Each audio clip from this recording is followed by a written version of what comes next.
Okay, Fred Francis, that's the latest audio that we are and video that we are getting from there.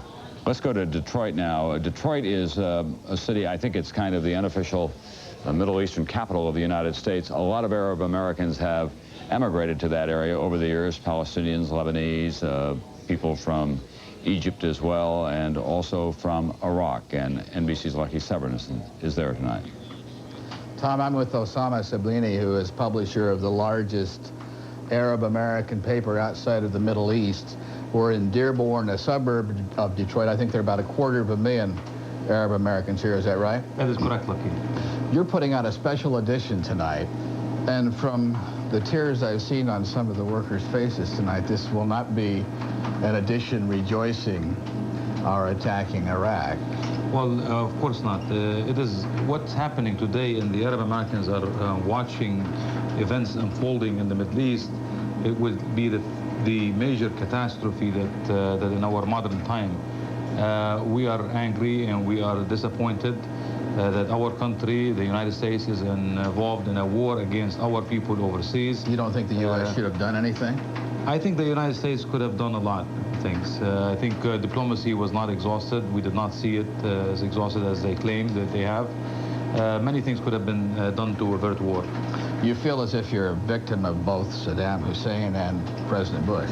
Well, like I said earlier to you, Lucky, that we feel like we are sodomized and ambushed at the same time. And all what we have to do right now is pray to God and ask God only to help us to go through this major catastrophe that we're witnessing these days. If the U.S. wins this, is this winning the battle or is this winning the war? What's going to happen after, in your view? I think it's winning only a small battle. I think we will lose the war. I think we'll have 200 million Arabs on our back for at least the next 4 decades. We have a great animosity in the Arab world against this country's foreign policy and the way it has conducted itself in the past. I believe that this will have a backlash against the United States and the American people overseas. Might there also be a backlash against Arab Americans if, in fact, there are incidents of terrorism in this country? Are you worried about that? I am worried. I'm extremely worried about this, but I'd like to assure everybody that Arab Americans ran away from violence and from terrorism.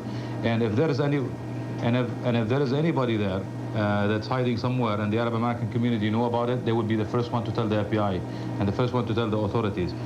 Didn't you mention earlier that there were some incidents of vandalism in some of the stores that some of the Iraqis own?